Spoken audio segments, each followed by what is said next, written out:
I just point to the logo on my chest and tell them, Slammy, ego, Slammy, ego, Slammy, ego, Slammy, hey. Hit it up hard, hit it with a strike. From the national anthem to the bottom of the night. I'm in Slammy, ego, Slammy, ego, Slammy, ego, Slammy, hey. You already know what's up. What's that? Another home run. We should know the job ain't done till we hold that trophy up. Hey. What's up, everybody? Welcome to episode 335 of the Talking Friars podcast and YouTube show. It is February 10th, 2023. We got the Super Bowl this weekend, but I don't care about that right now, to be honest. I care about the Padres. So welcome to the show. Darvish had his press conference today. Reintroductory press conference, is that what we want to call it?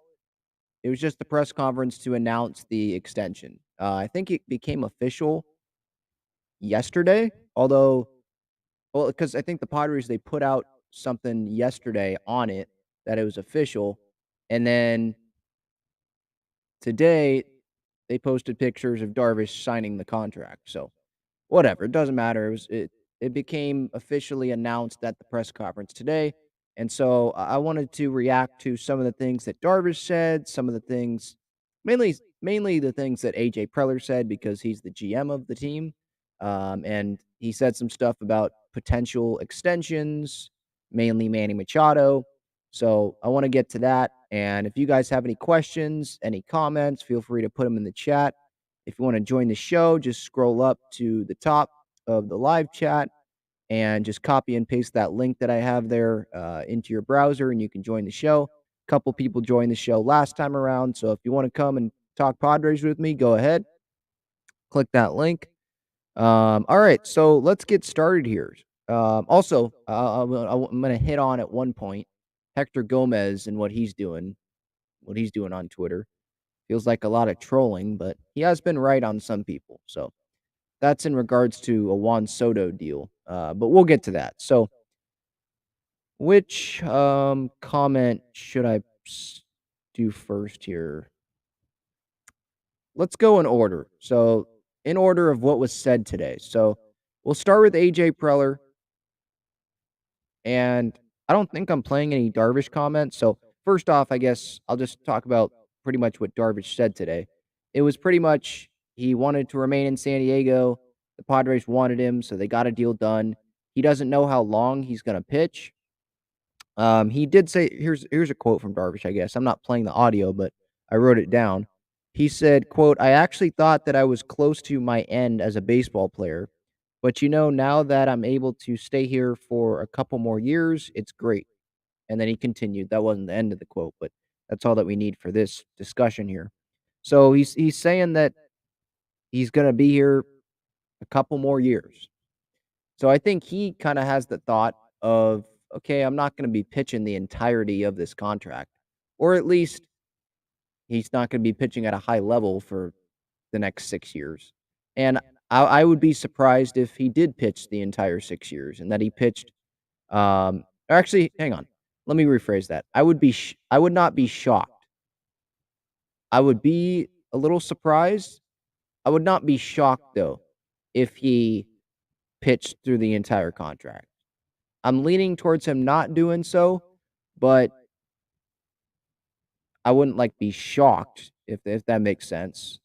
Because the way that he goes about his business, AJ Preller, he talked about multiple times today. He talked about Darvish's work ethic, and maybe that was a shot at Blake Snell. I don't know. I'll play that audio here in a bit, the video too for the YouTube audience. But Darvish, he takes very, very good care of himself. Last 3 full seasons, he has at least 30 starts. It seems like to me that there's a good chance that he can pitch into his 40s as long as he wants to. This feels like he'll pitch for the Padres as long as he wants to. And for anyone that has a question about, well, if he retires, what does that mean for the Padres payroll? Don't quote me on this, but I think if he retires, I think they still have to give him they still have to give him that money, and that money still goes towards the luxury tax. So don't think of this like front loading. Oh, that's a big deal. I think what the Padres care about is the luxury tax. Maybe Darvish wanted to configure the contract to have it front loaded, like to have more money the first like half of this 6-year contract, including this season, because that's fair. But that doesn't matter to the luxury tax. Like, for example, the Padres, they're paying Hosmer like over $38 million over the next 3 years to not play for the Padres. He's not retired, but he's still getting that money. He's not on the team. He's not helping the team. Well, he kind of is helping the team because he's not on the team, but you get what I'm saying. He's not playing on the team, but the Padres still have to pay the contract. So I think if Darvish retires, it's still going to be the same thing. Um, Irie says in the chat here, do you think Darvish used the sticky stuff when it was popular? They do got a few videos on him that seem suspicious. Anyways, he's not using anymore.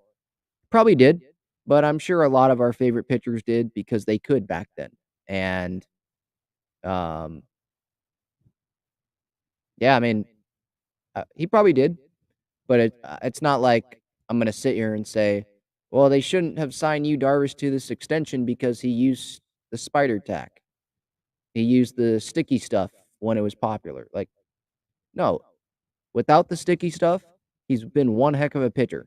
Was he using sticky stuff this past postseason? No.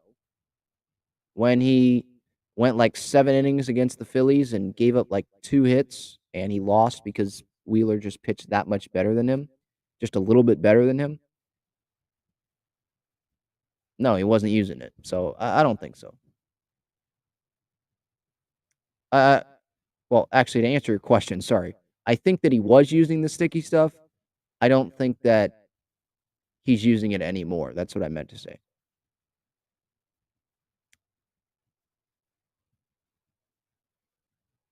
Pedro asks, what do you think of the trade block rumors of Grisham, Kim, and Nola being on the trade block due to the extension of Darvish? Where are you seeing that? I haven't seen that anywhere. I mean, Grisham and Kim, throughout the offseason, their names have popped up, but I haven't seen like Nola like recently, like after the Darvish extension, their names have popped up. I haven't seen that. They're doing this. I don't think they have to trade Grisham or Kim or Nola to make room for like this Darvish extension, if that's the question. Like this Darvish, it's not like he's getting paid $30 million a year when he's 42. The AAV, it's 18 million a year. Like that is super friendly. Garrett Cole, his AAV is double that. And last year, Darvish had a better whip. He had a higher WAR, like two wins more than he was worth. 2 wins more than Cole was, and his AAV is half of what Cole's is. So I think it's friendly. I wouldn't read into any guys getting traded because of this extension. I don't see that happening. All right, so let's get to the AJ Preller comments here. I'm going to share my screen. I tweeted out these videos too, so that's where I'm pulling them from. Um, so AJ, this was, I think, his opening comments here at this Darvish press conference, and he's pretty much talking about the club's thought process on these extensions with players. So here's this audio. Again, like showing a commitment, Peter Seidler, our group, just showing commitment to our fans, to our team, to the community, that when we get elite players and elite talents, and guys that on and off the field exemplify what we're looking for from a work standpoint, a leadership standpoint, we're going to do everything that we can to keep them here in San Diego so the fans know, when you're coming out to see Padre baseball, you're going to be able to see a great talent like you, Darvish. So it's a really exciting day for myself and for the franchise. And all right, so again, Preller saying pretty much when we get elite players and elite talents, we're going to do everything we can to keep them here in San Diego. And they did that with Darvish, did that with Musgrove on that extension. They did that with Tatis. I know he was going to be in San Diego for the foreseeable future because he was that young, but they still locked him up for, the rest of his prime, Padre for life. That's what I assume. What, he's like 36 or 37 when that contract's up? Like, Padre for life. So they've done that. The guys that they value, elite talents, they brought them back for the most part. Um, and that's what they did with Darvish. And what I'm taking away from this quote, it's not about Darvish or other extensions that they've done. It's about Manny and it's about Soto. Like, all right, so you've got elite players, you've got the elite talent. You're going to do everything you can to keep them here in San Diego. That's what I want to hear if I'm a Padres fan, obviously. Um, so yeah, look, I think he said that multiple times during this press conference too. So it wasn't like he just dropped that in there to say, well, we did it with Darvish here, so I'm going to say this. No, they've had a track record of doing this. And from everything that we've heard from Preller, from Seidler, like they're going to try really hard to keep Manny here long term with the Padres. Oh, for the YouTube audience, this is just pictures of John and Jim. Jim's bald head still getting in the way, just like he did in the Xander press conference. John Schaefer right behind him just wanted to take that picture to put it up on social media. Today, I don't know if you guys were listening to the radio, but today on 760, John, he's had a long week, I guess. That's what he was telling me. He was like, maybe they put Tatis at second base in spring training. That's not happening. That's not happening. Because he was talking about Bob Melvin's Q&A with Kevin Acee, and I think Melvin was saying pretty much he was saying that Tatis is going to play some infield this spring training, upcoming spring training. And so maybe Merrill's at short and Tatis at second. It's like, no, that's not going to happen. If Tatis is playing the infield, he's going to be playing shortstop. But in the regular season, I would expect Xander to be at short. I'd expect Manny to be at third. I'd expect Ha-Seong Kim to be at second. I'd expect Cronin to be at first, him and Carpenter. Cruz, Carpenter, the DH platoon. Soto in left, which is what Bob Melvin said to Kevin Acee today in the Q&A. Grisham in center, and then Tatis in right. That's what I would expect. All right, this is also something about Yu Darvish's work ethic. I kind of take this as like a shot at Blake Snell a little bit. I'm not saying this was like intentional, like Preller was saying this to take a shot at Snell, but when you think about it, it kind of is. I think the other part that we want to talk about as well was a definite factor in our decision. It's just what he brings to the table from a work standpoint. And, I think, the two pitchers that we've signed here over the last 6-8 months, Joe Musgrove and Yu Darvish, they exemplify everything that we want, our staff and our players to be about. They're, if you see the work that Yu puts in the off season, the attention to his craft, there's no secret sauce for why he's one of the best performers in the game. He's incredibly curious. He loves the game of baseball, and he works like he's the 26th man on the roster when he's as good as any pitcher in the game of baseball and a top of the rotation type starter. And I think for us, having you and along with Joe in our rotation and being guys that confront a rotation and from a work ethic standpoint, a process standpoint, I think for the next 5+ seasons, 6 years for you, I think it was really, really important. All right, so that was AJ. So again, if you see the work that Yu puts in the offseason, the attention to his craft, there's no secret sauce for why he's one of the best performers, one of the best performers in the game. Then later says he works like he's the 26th man on the roster. And you could say that same thing about Joe, right? Joe Musgrove, him and Darvish have great work ethics. They lead by example on the mound. Musgrove's probably more of a team leader, like in the clubhouse. Like there's a lot of things that you can find in common with Darvish and with Musgrove, but can we say the same thing about Blake Snell? I'm not saying that Blake Snell doesn't put the work in the offseason, but what I can say is Musgrove and Darvish, they've been in San Diego, or Musgrove's in Arizona now, but they've been training together here in San Diego, leading up to FanFest. They were in San Diego. They were at FanFest. Blake Snell, he has not been in San Diego, at least from what I know. He was not at FanFest in San Diego last weekend. I'm kind of losing track of time as well. I can say that. Again, I assume Blake Snell works hard in the offseason. I'm not saying he doesn't. But, the video game thing, people are going to mention that. I'm not saying that him playing a bunch of video games is why he sucks sometimes in the first half of the season. But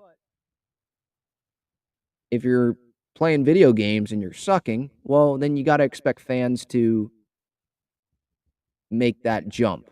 Even though it's probably not the smartest thing to say, but you're going to have some fans make that jump. Well, he's sucking because he's playing video games. He's on Twitch at midnight. He's doing Twitch at 3 a.m., right? Snell, he finished the season strong, but I'm just saying in the first half of the season when usually he doesn't pitch as well as he does in the second half or in the postseason, expect some fans to be mad and frustrated with Blake Snell. Why is Yu Darvish and Joe Musgrove pitching well consistently throughout the year, but then Blake Snell, it takes him time to turn it on? Is he doing something in the offseason that Musgrove and Darvish aren't? Or are Darvish and Musgrove doing something that Snell is not? Like, what is leading to this consistency? And Snell doesn't have that same consistency. Why are the Padres willing to Why were they willing to be aggressive with extending Joe Musgrove and being aggressive extending Yu Darvish, but we're not hearing anything about them thinking about extending Blake Snell? I know Darvish and Snell, they're different ages. Maybe it's different circumstances. Different agents, I believe. Darvish is not a Boris agent, Boris client, excuse me. Boris is not his agent. Boris is a Snell guy. I should say that. I said that backwards. Snell is a Boris guy. And the history is they usually have pitchers go to free agency. So I'm expecting Snell to go to free agency, but I don't think I'm expecting him to go to free agency just because of the agent thing. I'm expecting him to go to free agency because the Padres, they don't want to lock him up to this long-term big extension because they know that the consistency is not there like it is, or at least it hasn't been there like it has been with Musgrove and with Darvish.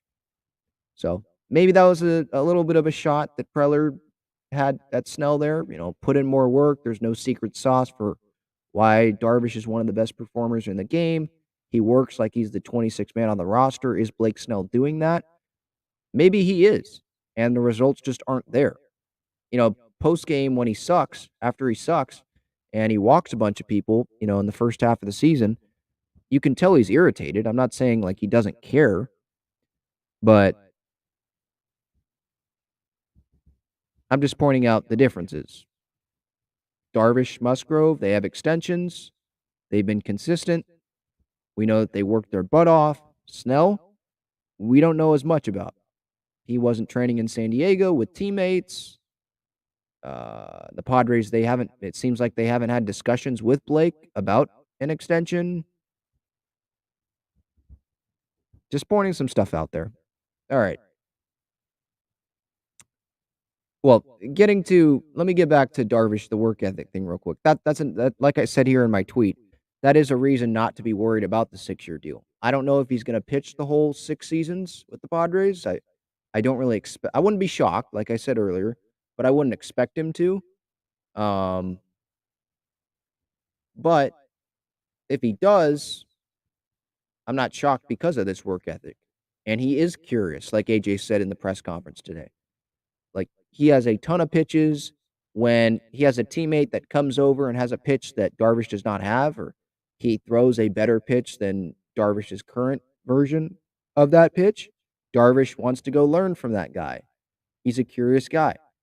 And so he's not someone that is going to blow people away. There's sometimes where he doesn't blow people away even now. But he's able to use a really good pitch mix and vary his deliveries. And that can help, right? That can help him get through starts. All right.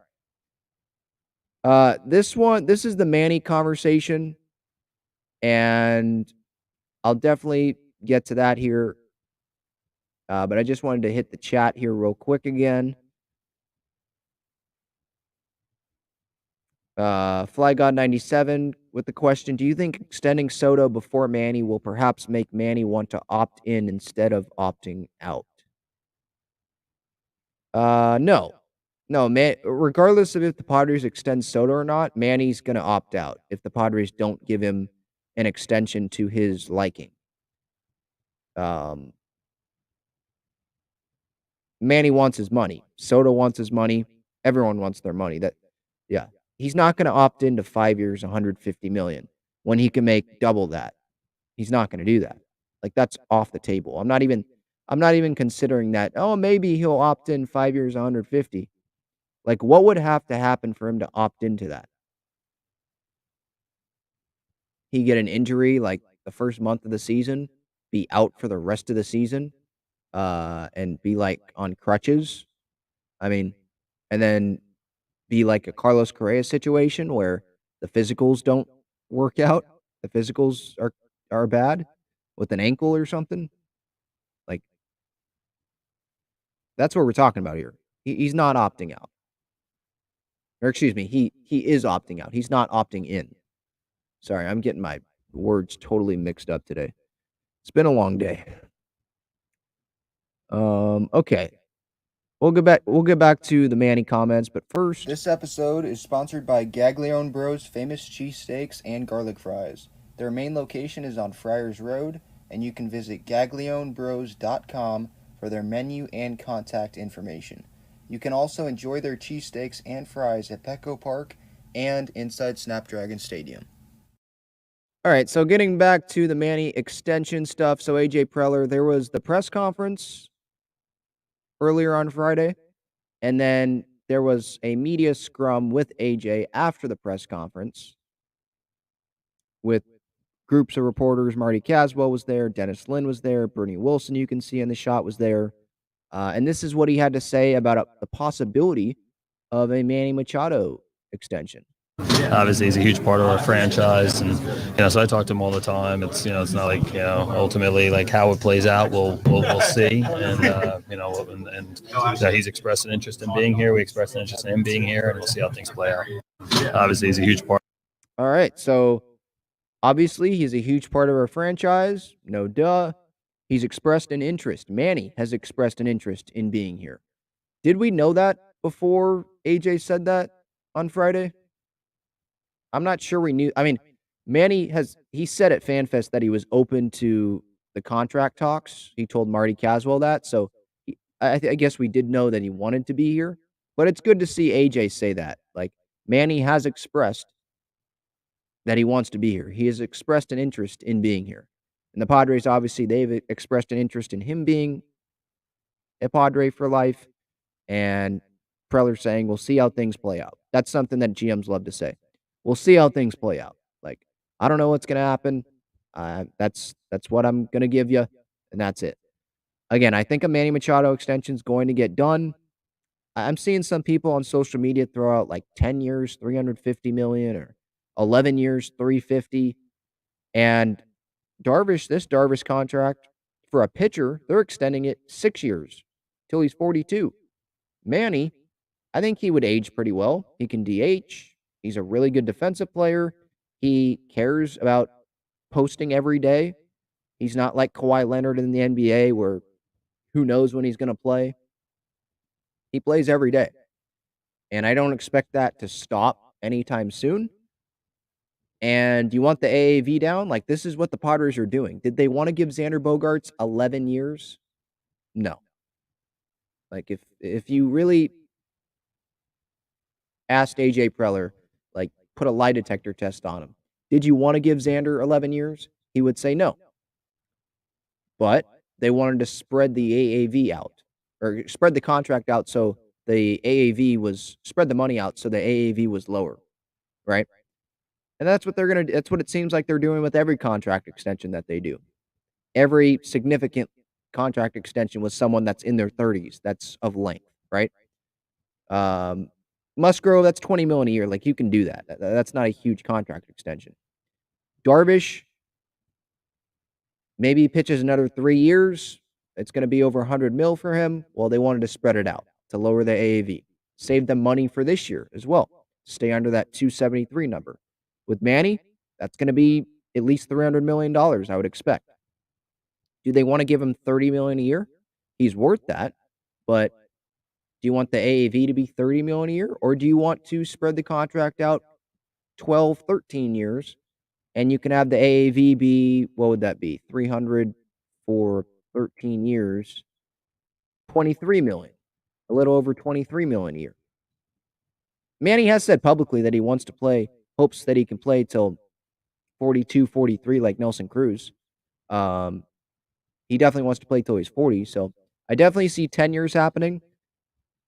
I would definitely not be I actually expect it to be more than 10 years if the Padres get an extension done to spread that money out.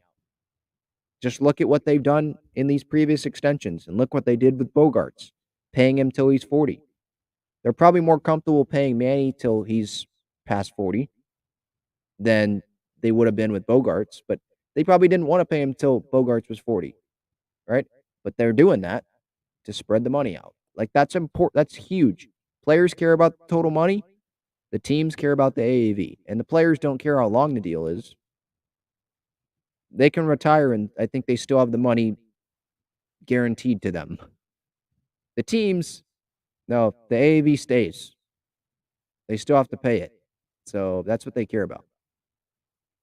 So that was AJ on the possibility of the Manny extension. It seems like they'll talk in the next couple weeks, the next few weeks. Maybe they get a deal done before the World Baseball Classic. Maybe they get a deal done before opening day. Maybe they'll get a deal done during the season. Although AJ did say at the press conference Friday that he got a sense from the players that he's talked to that they want the talks to be before the season. They just want to be able to focus on baseball when the season starts. And that's totally understandable. So I would expect if a Manny extension gets done, that it gets done before the season. If there's no extension done and the season has started, I'd be more worried that an extension's not going to get done. But the Musgrove extension happened during the season. Manny is open. He said at FanFest he's open to the conversation of the extension. And Marty Caswell, I believe, asked the question, "Are you open to it during the season?" And he said, "Yeah." Maybe he misheard the question and he just thought, "Are you open to just an extension conversation in general?" But I think Marty, if I remember correctly, her question was, "Are you open to the discussions in season?" Just to kind of get a timetable of, okay, when will maybe a Manny extension happen?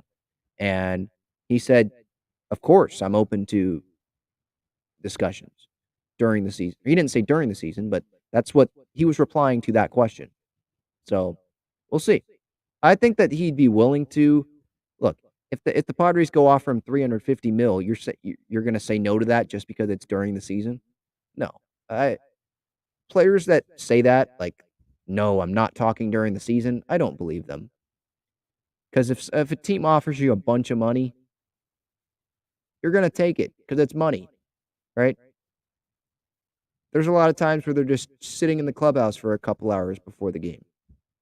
You can go talk. You can talk on an off day while you're chilling at the beach, or don't go to the beach and just go to the Padres offices and talk it out, right? It doesn't take a lot. Was there anything else I wanted to get to? Oh, yeah, Hector Gomez. So, Hector Gomez, I'll show the tweet actually for the YouTube audience. He tweets a lot, so it might take me a little bit to scroll through. But last night, he got a lot of Padres fans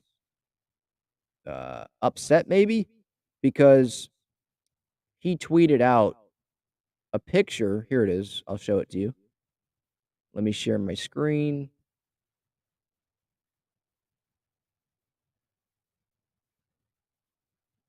He tweeted a picture of Soto, Manny, and Tatis together.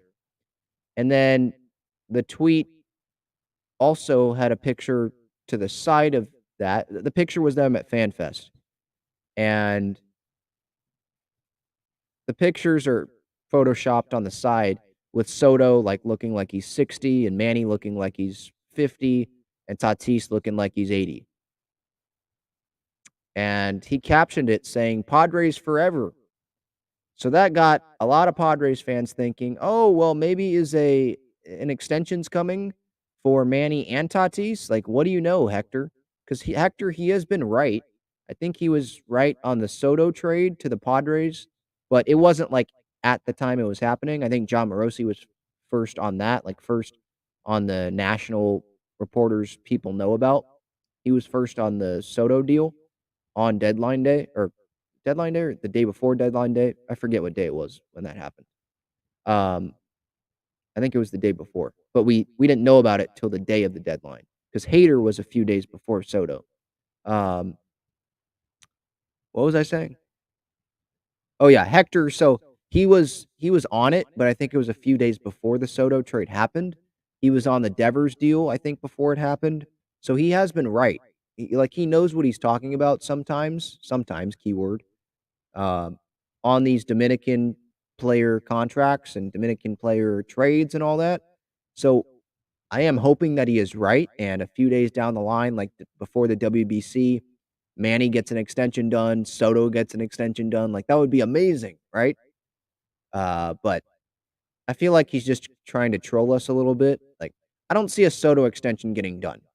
So I think he's definitely jumping the gun here with the Soto thing. Padres forever and having Soto in the picture. Manny, that's more realistic.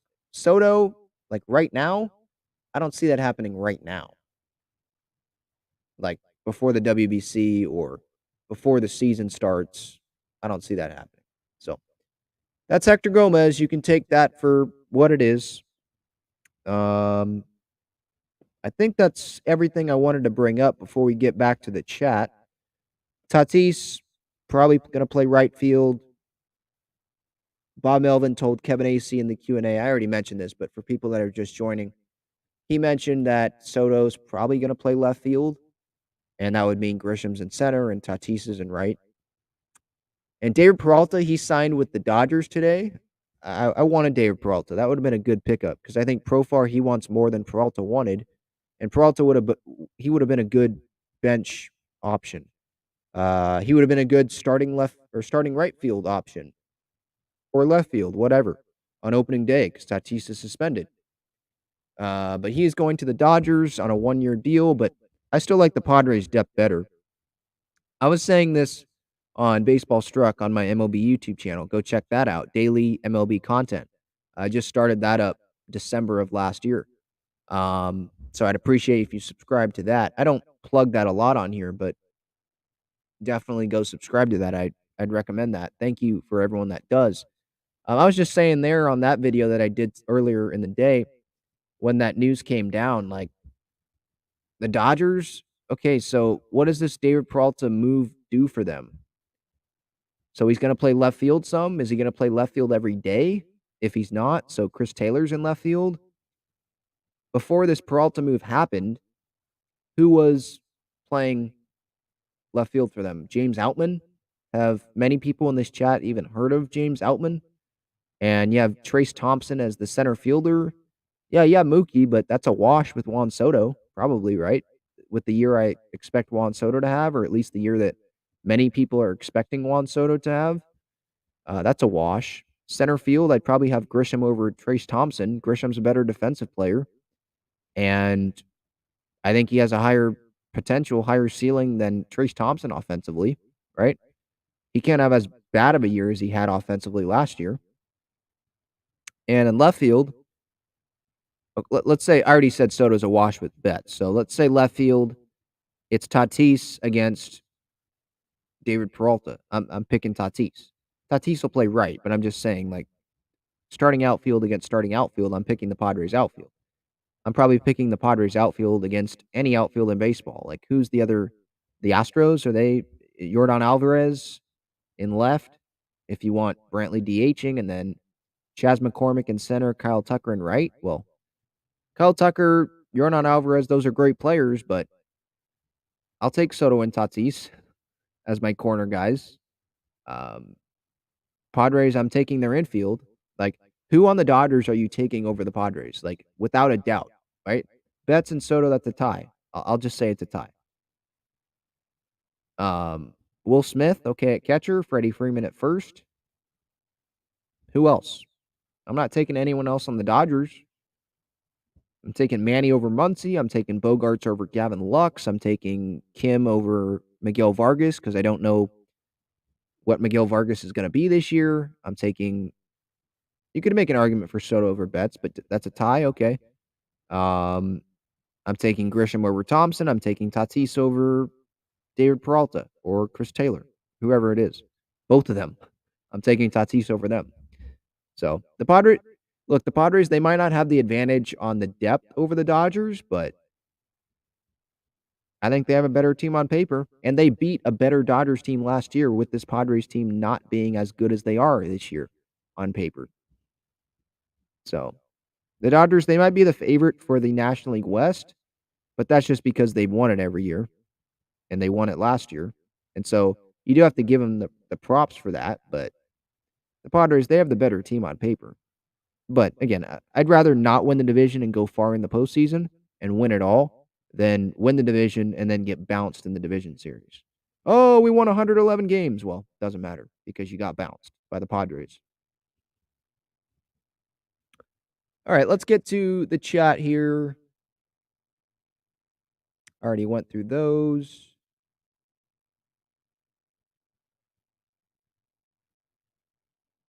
Mike says maybe it will turn out to be something like a lifetime contract with the Padres after his playing days if he retires early, ambassador for the team. Yeah, maybe be like a pitching coach because he does love that. I mean, he has so many pitches. You'd think that he has to um, be experimenting all the time. And I assume he's a pitching coach for his son. I think his son plays for CBA. So I could see that happening. Yeah, be an advisor. Preller has a bunch of advisors in the front office, technically in the front office. So what is Trevor Hoffman doing right now? He's kind of like an advisor. So have that same role as Hoffman does. I could see that. And it seems like he loves San Diego. And I don't think he has to be an advisor like full time in San Diego if he retires. Like he can do stuff from Arizona or Texas. I think that's one of his homes is there. He could do stuff from there. Fly God 97 says Hogg gave the extension a D signing. Wait, what? He gave the Darvish extension a D? All right, well, he's wrong on that. Yikes. A D? Come on, man. It's not about year 6 when I know he's making the joke about the Padres being the retirement home. I don't care. Okay, be the retirement home for players. I care about what they're doing right now for the Padres. And I know we have a dang good team right now. And yeah, we have a bunch of guys under contract when they're going to be like 38, 39, 40. Okay.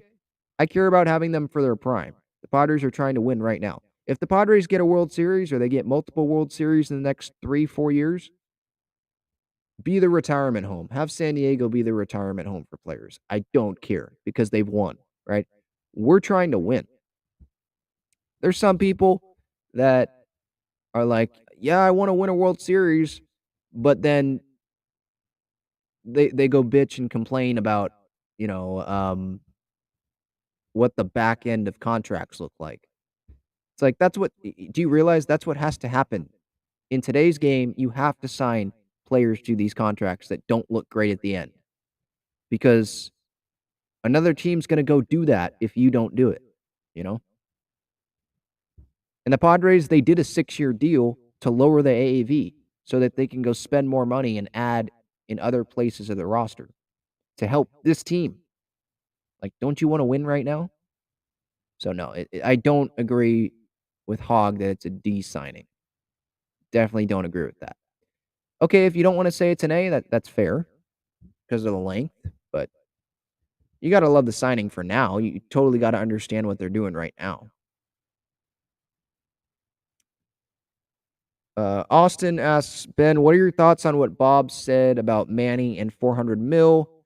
I think it's a bunch of BS. Yeah, I don't think the Padres are giving him 400 mil. I think that's a bit much. I could see him getting like 350 and spread it out like 13 years. I could see him getting 300 and spend it. I could see him getting 300 and spreading it, 12 years, something like that, 11 years to lower the AAV. But 400, that's a bit much. Yeah. For a 30 or 31-year-old, that would be the first year of his contract next year. Yeah, I don't see that happening. It is Bob Nightingale. We got to consider the source. I know that whenever he tweets something about Ohtani or he writes something about Ohtani, I then go do a show on it. But he still is a national, he's a good source sometimes, and that just gives me something to talk about sometimes, right? And it gives the fans something to be excited about. But I don't think the 400 million is a thing. That's a little off. Maybe for the Mets, maybe the Mets are telling him, yeah, 400 mil, yeah. But I don't think the Padres need to give him $400 million.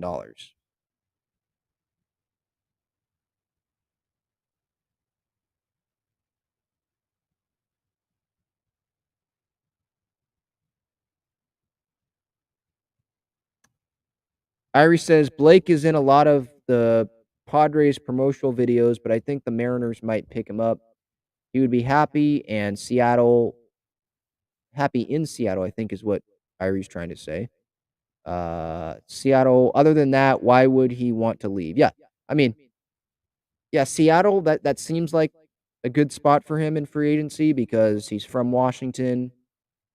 He roots for the University of Washington, which is, I believe, based in Seattle or near Seattle. So yeah, that seems like a fit. And Seattle is a contender just like the Padres are. So I could see him going to Seattle. But yeah, why would he want to leave? I mean, it seems like he loves Don and Mud. He loves San Diego, the fans. Um, yeah, he's in a lot of the Padres promotional videos, but they could go use someone else for that, or just don't have those promotional videos like that. Um, I like Blake. I like his personality, but I don't think it's worth giving him a long-term guaranteed extension right now. Like, maybe I'll change my thought on that if he shows me that he can be consistent all season long and he's going to be healthy, but we haven't been able to see that, right? 2018 with the Rays, guess what? That was with the Rays, not the Padres.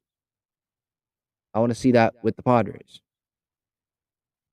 Because as a Boris client, you know that he's not going to just go accept like this team-friendly contract.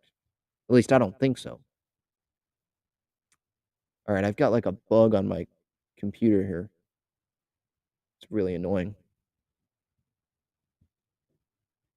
Gil says Musgrove and Darvish exemplify everything the Padres want, but Snell is the better pitcher of the three on any given day.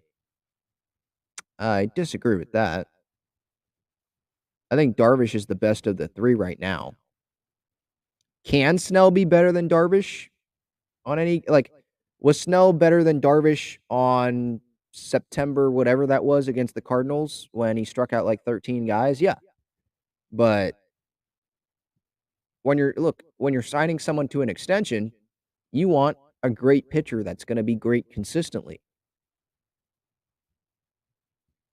You don't want someone that's going to be great one day and then the next 3 starts, he's all right.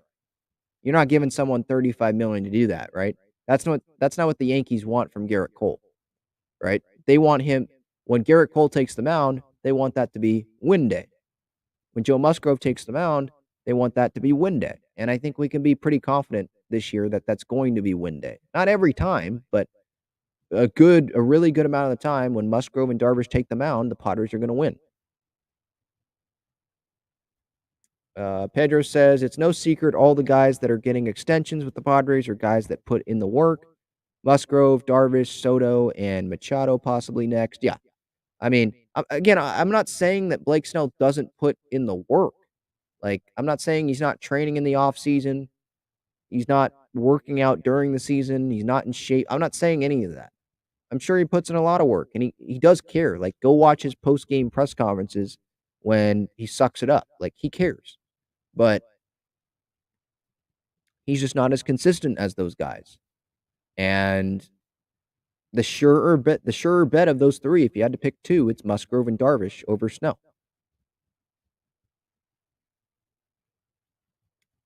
And if it's Snell over Machado, or Snell or Machado, you're picking Machado, obviously. He's the surer bet to be healthy, to be consistent. He has obviously a bigger impact on the team. So, yeah.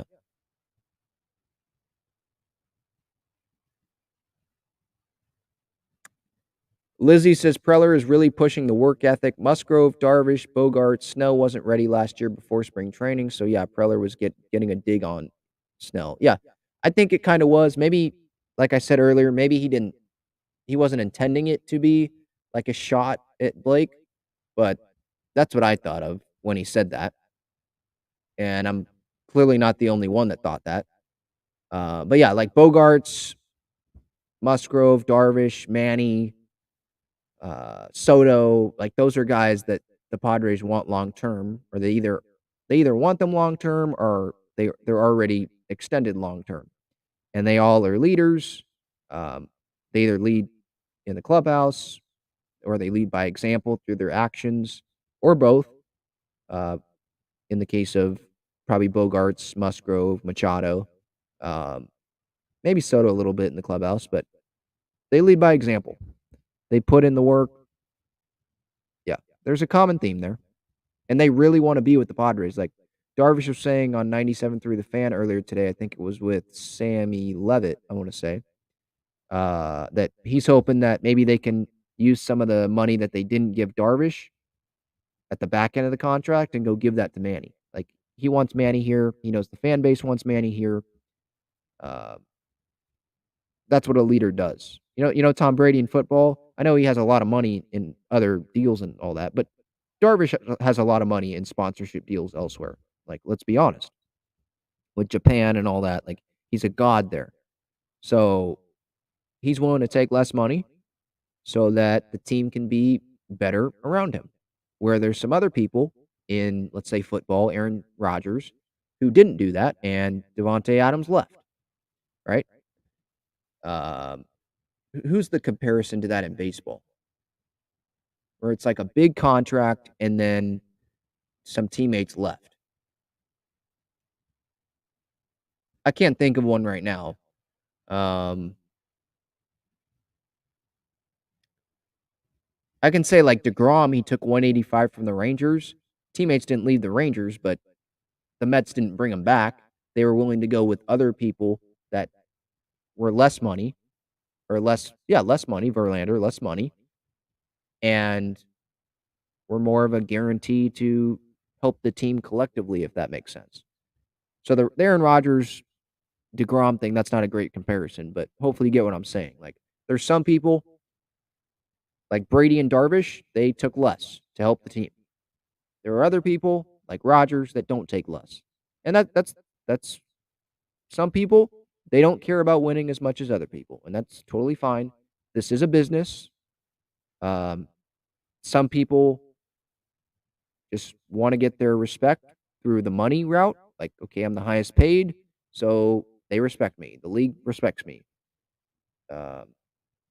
Others, they're willing to put aside some of that to make the team better around them. Alex says, yesterday Snow on Twitch said that the Padres haven't offered him anything yet. Well, yeah, why should they? Make him play out the year. Make him be healthy, and use this as, maybe he uses this as motivation. And he's like, all right, you don't want to give me a contract? I'm going to go pitch like it's 2018. And for the Padres, that would be great, right? They're not giving him, they wouldn't get an extension with him if he pitches that great. He'd just go to free agency like Carlos Rodon did with the Giants, and then he left for the Yankees. But if Snell leaves after having like a Cy Young year, okay, that's fine. Padres can replace him. That means that he pitched great this year. I'm trying to win a World Series this year. And so if Blake Snell is pitching amazing this year, then he's probably helping the team get to that goal, right? Like I'm not sitting here saying the Padres need to have Snell back next year. I like Snell. I'd like him to be back, but he's not a need. Like Darvish, it felt like, okay, him and Musgrove at the top, like that's a need, you know? Consistency. You need it. Blake, I can't rely on him. At least as of now. Things could change in a year, but at least as of now, I can't rely on him.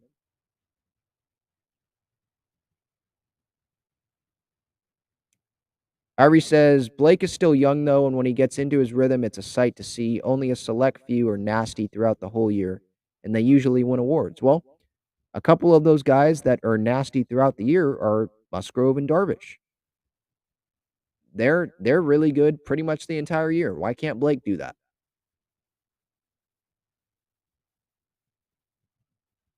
He's won a Cy Young. He was great all of that year. Why can't he do that again? I'm not saying he has to have that great of numbers the whole year, but be a little more consistent. You know, if I go through his game logs, let me look up Blake Snell's game logs for 2022, and you'll see in the first half of the season, 3 2/3 innings, 4 innings on June 6th against the Mets, 4 2/3 innings against Colorado, uh, 5 innings against the Dodgers. I mean, that's not terrible for Snell. 3 2/3 innings, July 14th at Colorado. 3 1/3. This is the second half of the year, but 3 1/3 against Cleveland. Like, you're gonna have a couple of those a year, but it seems like it's more consistent with Snell. And you look at the walks, right? Darvish and Musgrove, they don't have this. They don't have this problem. 3 walks. May 18th against the Phillies when he only went 3 2/3 innings. 3 walks May 31st. 3 walks June 6th. 4 walks June 19th. 4 walks July 1st. 6 walks July 14th. And then he got a lot better in the second half. But he's done that with the Padres. Like, I like him being really good in the second half and going into the postseason. I'd rather have him do that than be really good in the first half and suck in the second half, and then you have no confidence in him going into the postseason. But if he wants a bunch of money, like, can you show me some consistency throughout the year? And I'm interested to see maybe the pitch clock helps him and he like stops thinking on the mound because there are times where it feels like he just thinks a bunch, you know?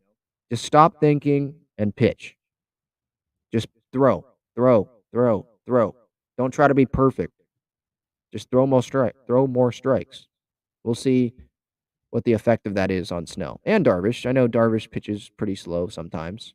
We'll see what the effect is.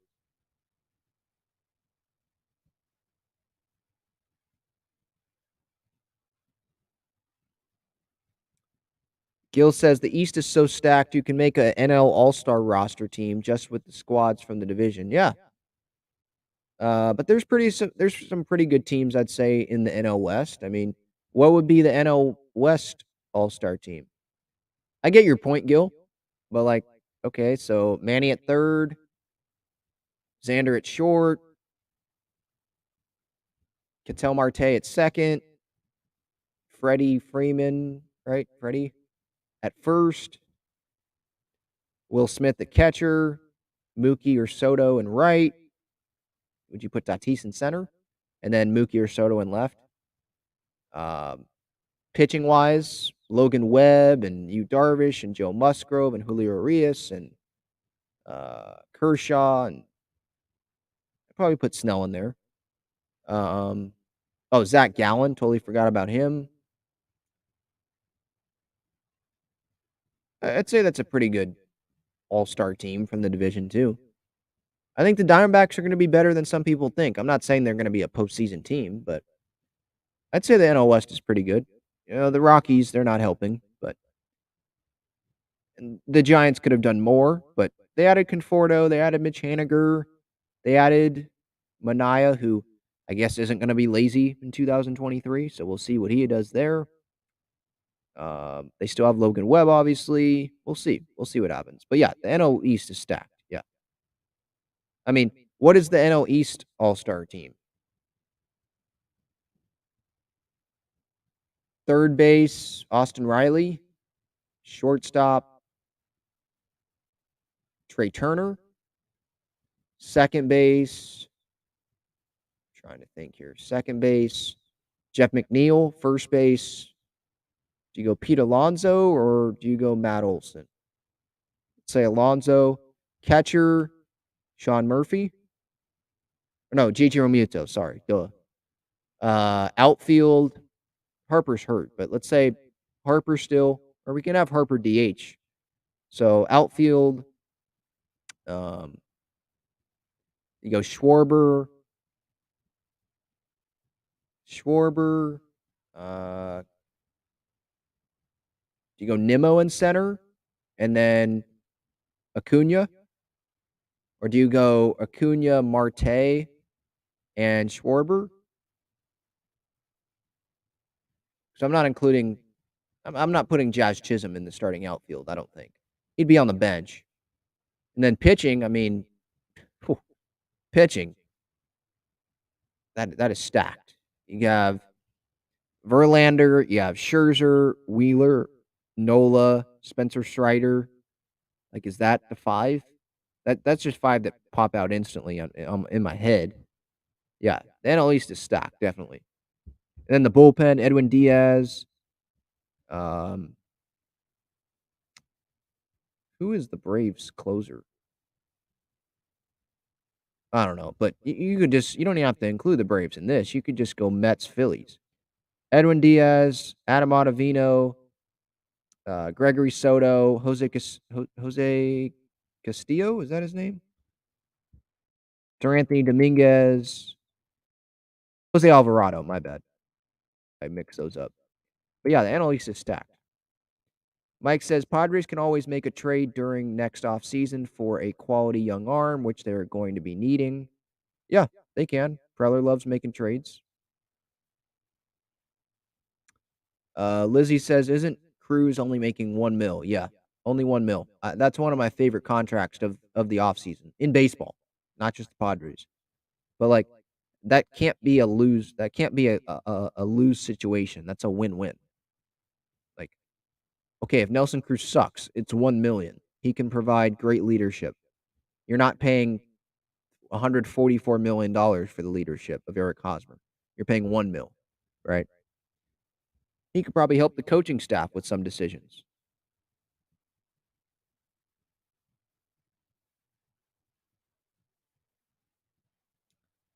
Pedro says, what numbers make sense to you, Ben, for a Machado extension? 280 for 8 years. Soto 550 for 11. Wow. Soto, I would definitely try to stretch the years out. If you're giving him 550 mil, I want that to be like 14, 15 years because he's going to be a free agent when he's 26. Let's remember that. And for Machado, I would go longer than an 8. I think it's going to take like 10 years at least, 10 for 300 at least. I think that's what it would be at least. So that's what I would throw out there. I'd be fine giving Manny like 12 years. 12 years, 315 if you want to, if that works for him. What would that be? 315 over 12 years, 20, that's like 26, a little over 26 million a year. Lower the AAV a little bit, not have 30 million a year, but lower that a little bit. Or they have it 315 over 13 years and lower it even more. And Manny's like, I don't care if I'm playing when I'm 42. I'll be a coach on the staff or I'll be an advisor and you just pay me that. We'll worry about that when that happens. I want to help the team out by lowering the AAV as much as we can while I still get the money. I think at some point, though, Major League Baseball is going to step in and they're going to see what AJ's doing and they're going to be like, well, we can't have this happen. We can't let this continue to happen. AJ's abusing this. He's giving Bogarts a deal till he's 40 when we know that he doesn't want to do that. And he's just abusing the luxury tax thing. So we're putting a limit on deals. Like maybe they say that player has to play on the team throughout the contract unless like injuries happen. Like he has to play on that team or else you get like taxed at the end or something. I don't know how else they can do that. Or maybe they just put a limit, like, you can't have 14-year contracts. You can only have 10-year contracts for a guy that if he's 30, you can only have a 10-year contract. You can't make it longer. Maybe MLB does that at some point. I don't know. Because it's obvious that Preller is kind of using. I'm fine with it because I'm a Padres fan, but I know that MLB is like, well, can we stop this? How can we stop this?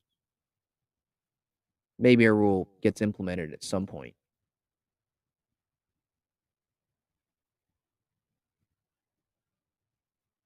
Yeah, I agree, Lizzie. Says, I will take our outfield around May after Tatis gets used to playing right field. I will take our infield right off the bat. Yeah, our infield's like one of the best in baseball, if not the best. I mean, again, the Astros, is that who you put up there? Probably maybe a little above the Padres, maybe? Bregman, Jeremy Pena, Altuve, and Jose Abreu. Like, that's a pretty darn good infield. But I'm putting the Padres infield over the Yankees. I'm putting it over the Phillies, right? Phillies, it's Bohm, Trey Turner, Bryson Stott, and Rhys Hoskins. I'm taking the Padres over that. The Dodgers infield, come on, I'm taking the Padres over that. The Mets infield is, who's their third baseman? Is it Eduardo Escobar, Lindor, McNeil, and Alonso? That's close, but I'm taking Manny over Eduardo Escobar. I'm taking Bogarts over Lindor. Just that's my personal preference. I'm taking probably McNeil over Kim, and then Alonso probably over Cronenworth just because of the typical first baseman. But if you put all of the numbers, right, all that matters is their numbers cumulatively. If that, is that a word? You put all their numbers together, Mets infield against the Padres infield, it's probably closer than we think. If you're not just going position by position, if you take them all together, maybe I go. I mean, you can definitely make a case for both. But yeah, Padres probably have the best infield in the National League. Definitely, I think. The Braves, Olsen, Albies, well, Grissom's a question mark, and Riley. That's pretty good. I'd probably take the Padres. But I know I'm biased Braves fans. Whatever. Irie says Trent is going to end up driving for Uber if he strikes out looking as much as he did last year. Dude led all Major League Baseball in striking out looking. Yeah. I don't know about driving for Uber. I get what you're saying. This feels like a prove it year for Grish. I mean, because of the year that he had last year, the Padres, they can go elsewhere to get a center fielder, or they can move Tatis to center field and go get another outfielder next offseason. I don't know what the free agent market looks like, or they can trade for an outfielder, a corner outfielder, if that's what they want to do. Yeah, I think it would be a win-win for the Padres if Trent is better this coming season than last year. Like, if he's better this year, then it's good for the Padres, right? They get a really good, like, 8 or 9 hitter. And if he's good, then they can trade him. Maybe his value increases on the trade market if ultimately they want to trade him, right? So I guess I didn't mean to say it's a win-win, because win-win, like, if something bad happens, it's a win usually. If something good happens, it's a win. Like the Nelson Cruz deal, like I was saying, that's a win-win. But it's a win in two ways. That's what I meant to say. If Grish plays well this year, if he doesn't, I guess you still have a good defensive center fielder, but you have that with Adam Engel on the bench, right? And Jose Azocar. So yeah, I want Trent to hit, definitely.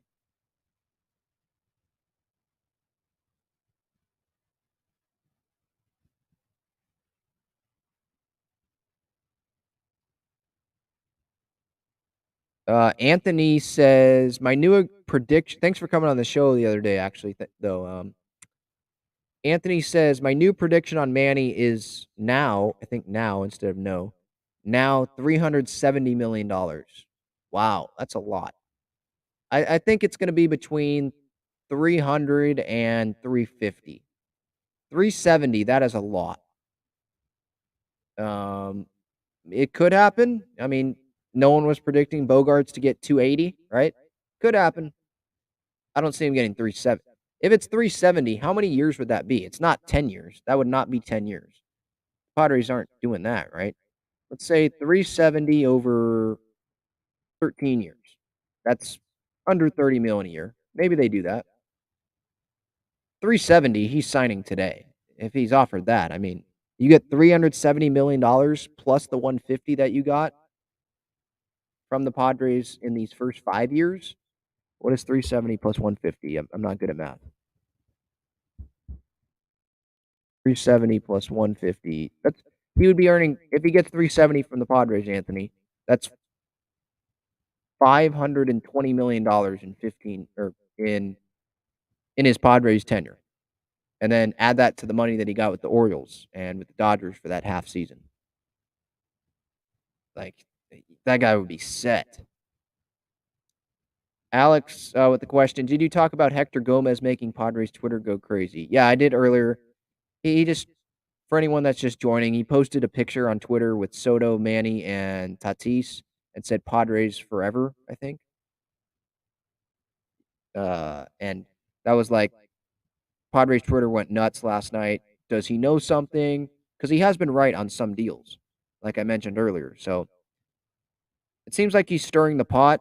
Nothing happened today regarding that. We heard nothing about that, but maybe in a few days he ends up being right, or before the WBC he ends up being right, and he'll go, dunk on Padres fans that didn't believe him.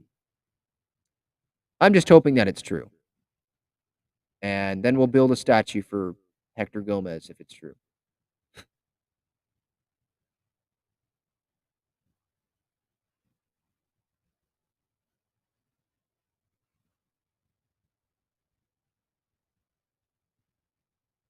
Just going through the chat here still. Alan here says, do you think Martinez and Lugo will be 4-5 the whole year? No, I think Martinez has a better chance of sticking in the rotation over Lugo. I think Lugo at some point will go to the bullpen. It seems like the Padres, they reached agreement on the contract and they were like, all right, yeah, we'll give you a chance to start, but come on, you're going to the bullpen at some point. That's what it feels like.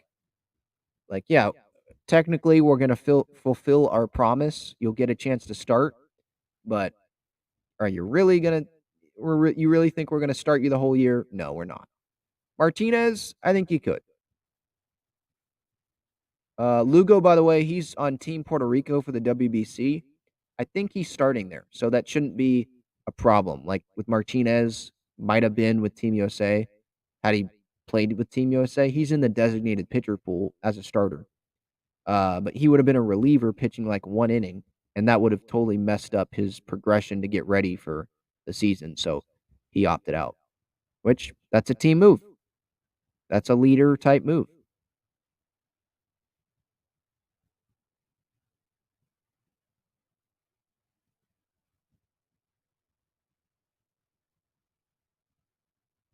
Yeah, Irie says, Ben, you posted that picture of Blake running the bleachers. He tries, punishes himself. That was right after he hit Harper. Yeah, I'm not saying. Yeah, that was that same weekend. Yeah, he was running. It was before the Padres like photo day last year, and I look up and he's running the ramps, like the concourse, the ramps. If you're in the East Village gate, you look to the left in the ramps that are up there. He was running those before the fans got into the ballpark. I'm not saying he doesn't try and he doesn't care. I'm just saying, based on the numbers, the consistency or the lack thereof, there's a reason why the Padres haven't approached him like seriously about an extension. And they've got an extension done already with Darvish and with Musgrove.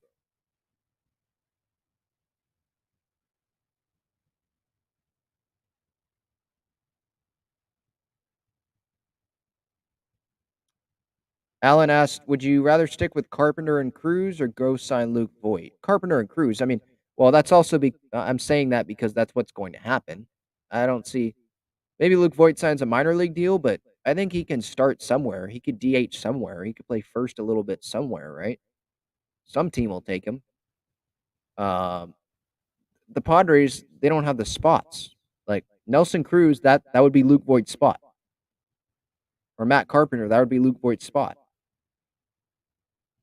And so they already brought in Nelson Cruz. They already brought in Matt Carpenter. They have Crony playing first. Like, he doesn't fit on the roster.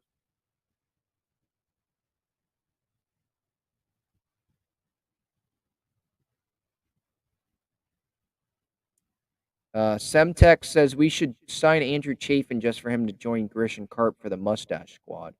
Is he even signed? I know you're joking, but I think he's one of the relievers that is not signed yet.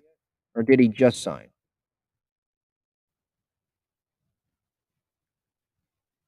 Yeah, it doesn't look like he signed with anyone yet.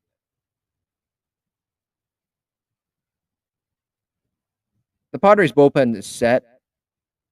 It's set. So I wouldn't expect that addition to happen.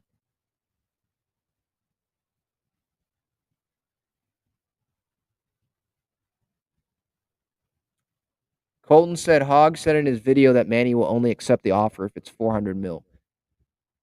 Where the heck is he pulling that from?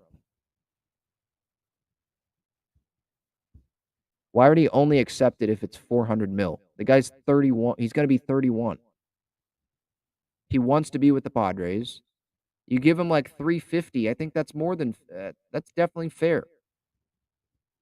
I don't think he's someone that's going to sit there and be like, "Give me $400 million or I'm leaving." I don't see that happening. I don't believe if he's going off the Nightingale thing, I don't believe that.